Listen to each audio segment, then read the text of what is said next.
Welcome to Scary Stories, the channel that tells you scary stories.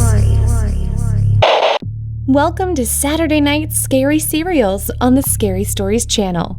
I'm your hostess, Madeline Starr. Tonight, Bryan finds complications working as a werewolf for a Halloween haunted house. Complications involving the fact that he's a werewolf in real life.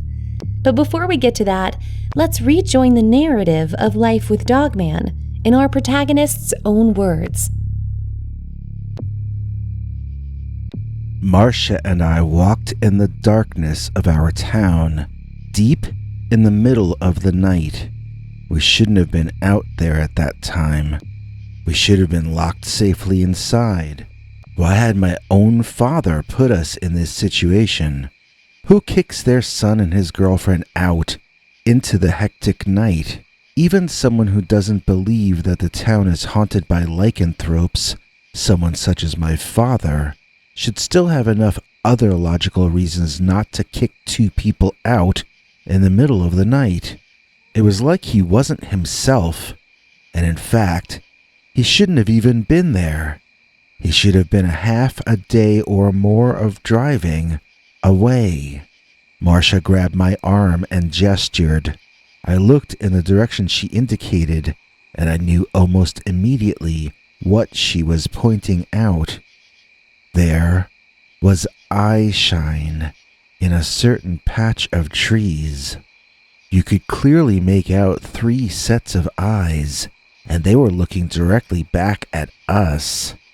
The thing about that eye shine was that it was a greenish blue color. I had never seen eye shine that shade, and Marcia said she hadn't either.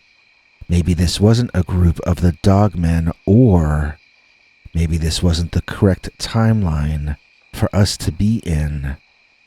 I wished I could be inside at Marcia's place, where it was warm and safe. Mentally focused on that, I gripped her hand tighter than before, and we both walked a little more briskly into the night.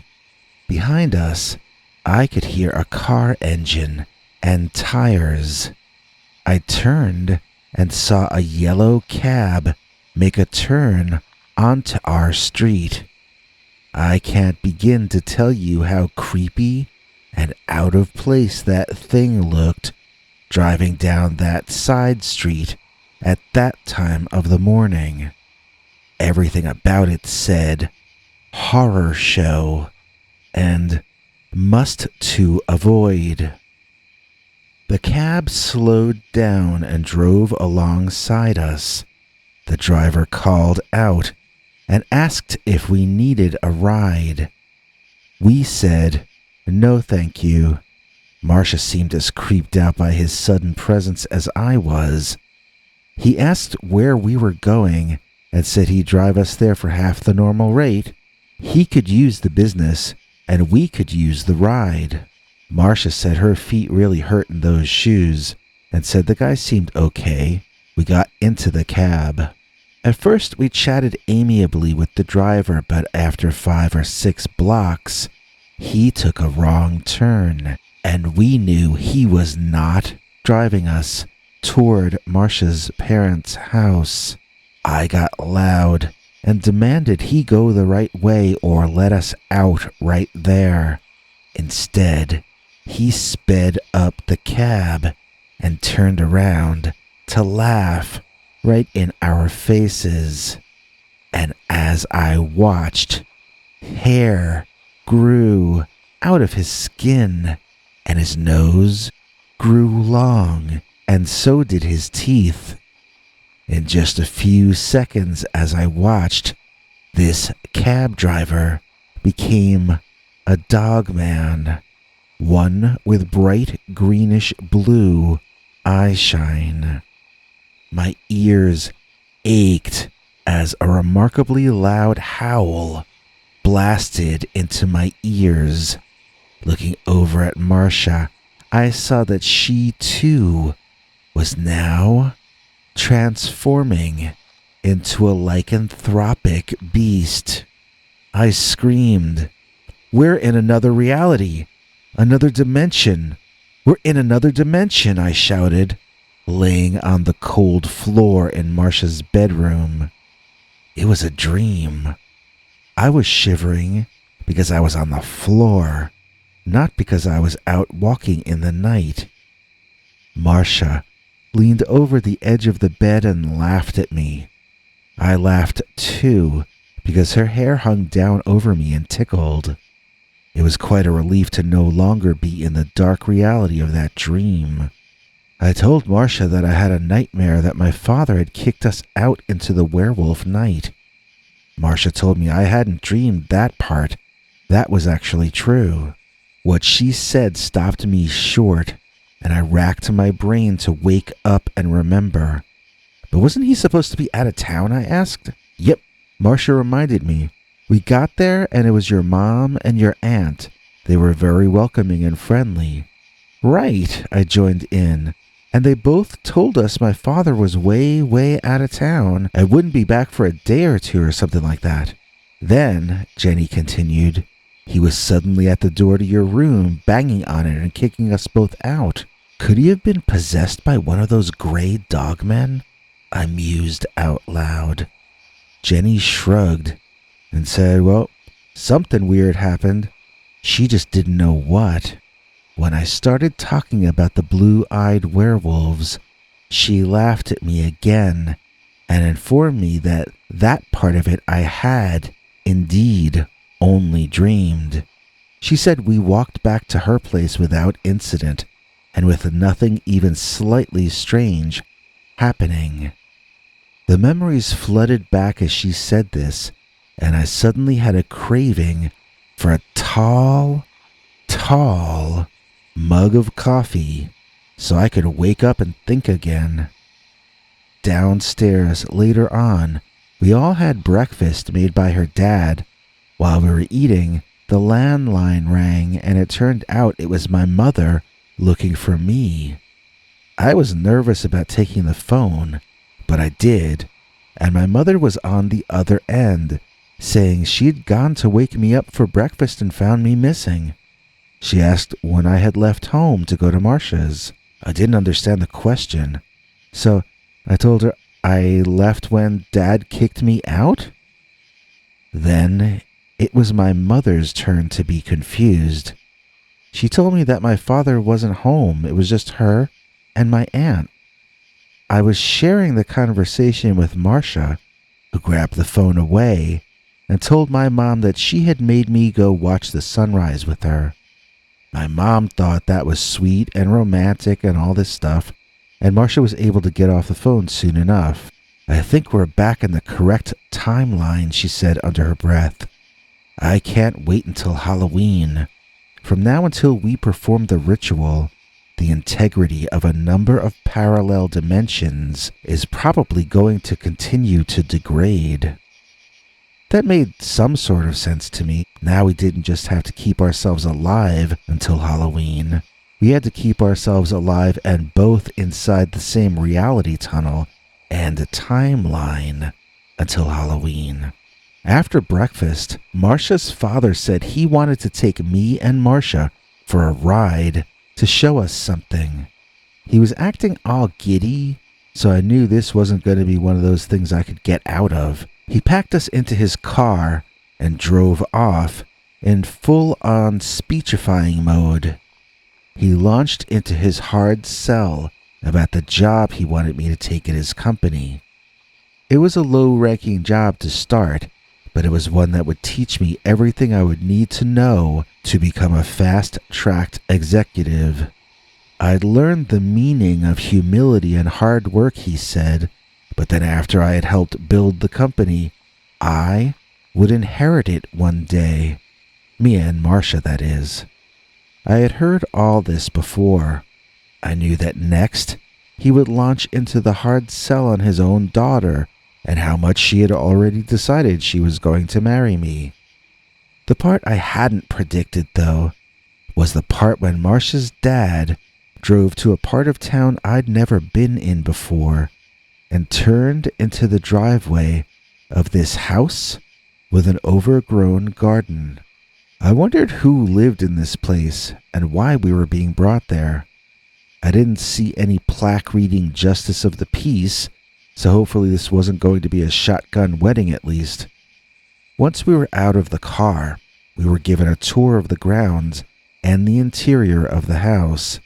Apparently, it was Marcia's great-aunt's place, but she passed a couple years back. Marcia's dad had been trying to sell it since then with no luck, and now he had decided to throw it in as a wedding present to me and Marcia if we did end up getting married. Marcia was ecstatic.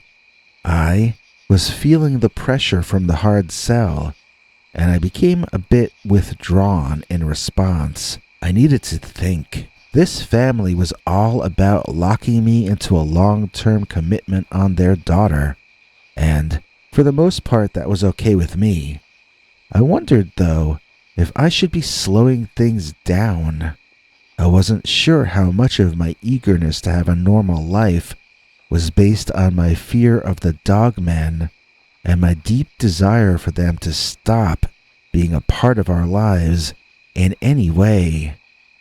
Did I really want to lock myself into a career before college? Did I really want to get married before I was old enough to legally drink? I thought about the alternative. It wasn't like I had other skills that would be going to waste if I worked in Marcia's dad's business. I would be the only one of my friends with spending money and my own house. While they were in their 20s and 30s paying off student loans, I could be taking elective classes at college to fill in holes in my education while living like an adult in the old school way. Sure, it meant working all the time, but the alternative would be working all the time at Baskin-Robbins. I guess my only problem with all of this was that it wasn't my idea. My future was being handed to me on a silver platter by a beautiful young woman and her marriage-hungry family. With my thoughts lost in domestic questions, I at first hadn't noticed it out there. Past the hedges, in the backyard, I had subconsciously noted someone moving around. When I reached a stopping point in my obsessive thinking about whether I wanted to get married or not, I figured I should say hello to the neighbor past the hedge, just in case I really did end up living there. Casting my eyes directly at him for the first time, I saw that this wasn't a friendly neighbor. It was certainly someone who lived nearby, so it was a neighbor in that sense. But this wasn't one of the human neighbors. This was one of the gray Dogmen, right out in the sunlight, staring directly in the window at me. The look on his face was confusing, but in my heart, I took it as a threat. They knew we were there. They already knew about our new home before we even knew about it. I shook all over, as this had just made me feel very small. It had made me feel as though I was not going to be able to defend my wife. I was not going to be able to raise a family. Not with these Dogmen around. And that fear filled me with anger and defiance as I decided that I had made up my mind. I knew then exactly what I had to do. And what happened then? Find out next Saturday night. Same dog time, same dog channel. But wait, up next here tonight, we've got an all-new chapter of Bryan's Lycan troubles. So stay tuned. And now, get ready for an all-new, completely uncensored, slightly bloody, and absolutely terrifying new Dogman story. Oh, wait. YouTube won't allow me to tell you stories like that on this channel. If you want to hear that, you're going to have to go to peterbernard.com and sign up for our paid subscribers club.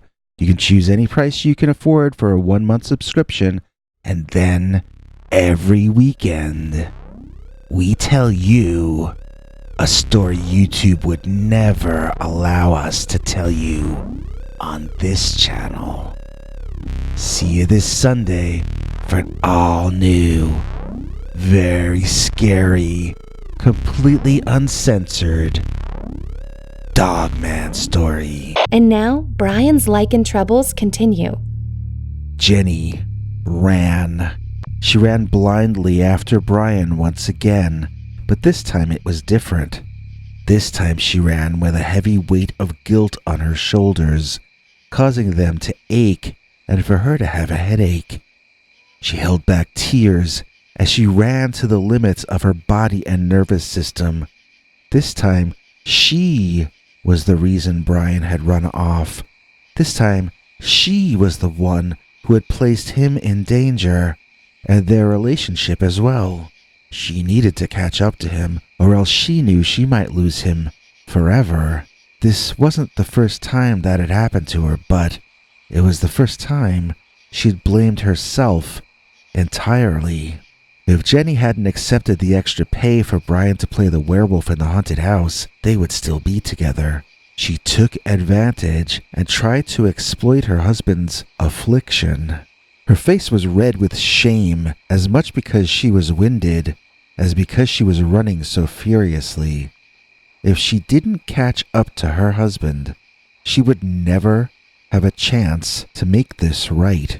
If she let him get away, she would have to live with this for the rest of her life. She would know she was alone because of her own selfishness and her own greed. It would be a life unlivable.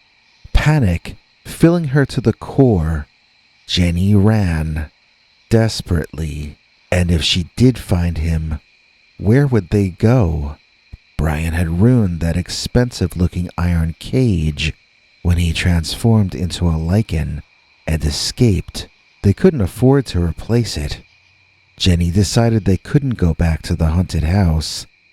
They either needed to get back to that motel with the restaurant in it, or else just move on and try to start over, all over again.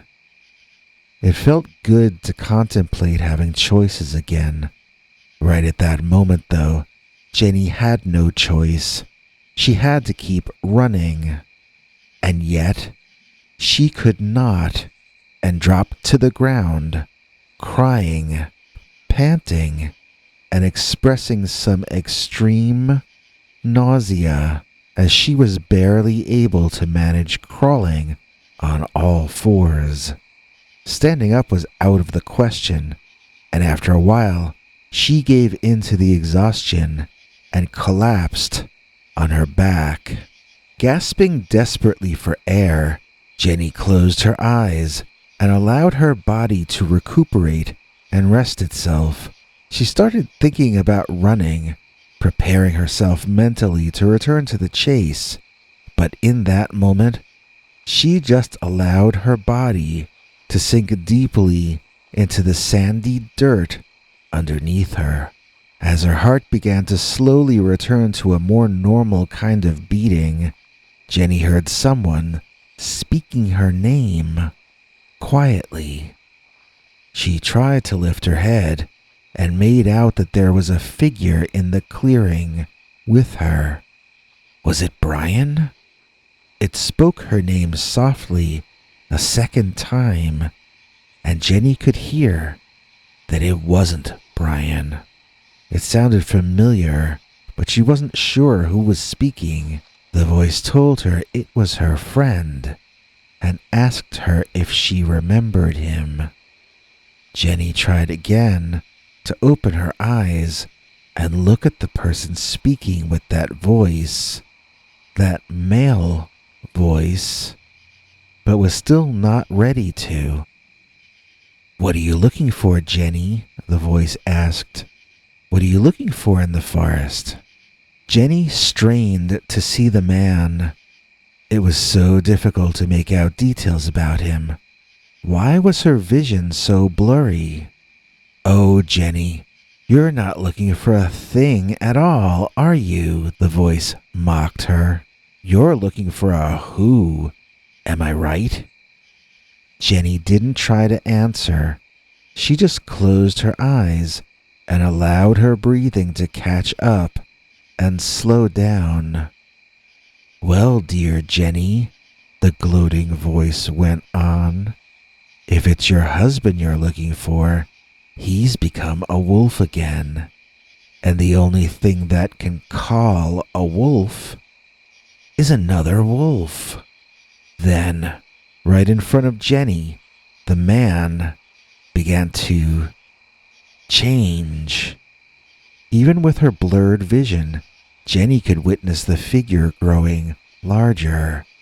She was familiar by now with the process.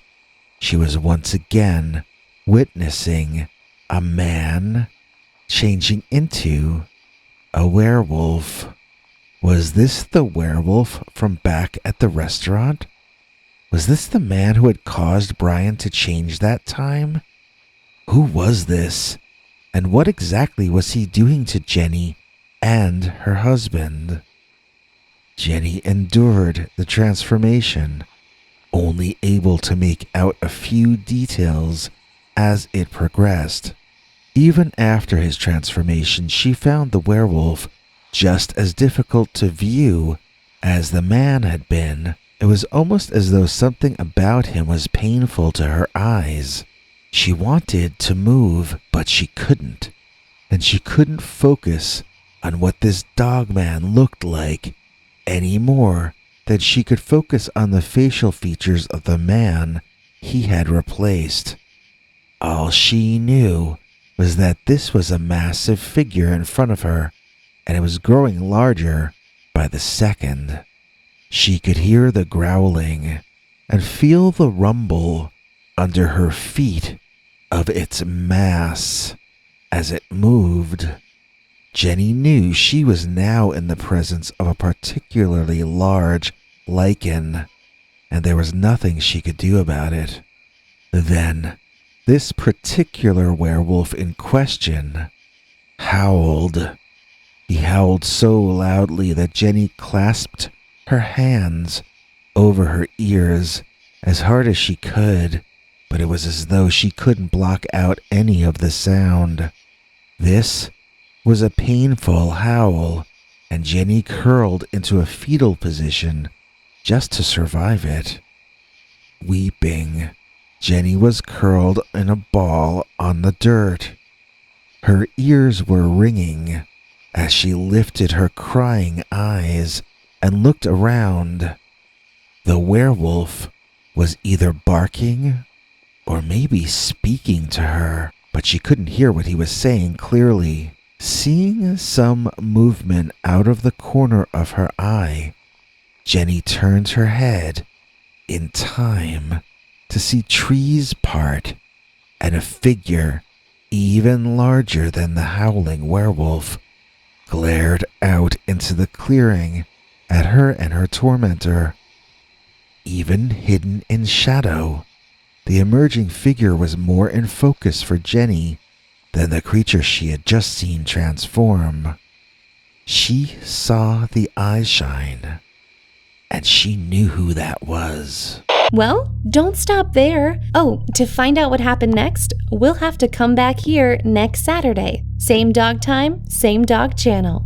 If you enjoyed this, please click like or consider subscribing. Remember to click the bell icon or you won't get notifications. If you want to listen to Bigfoot's secret uncensored story each Sunday, just go to peterbernard.com and become a paid subscriber. See you tomorrow. Same dog time, same dog channel.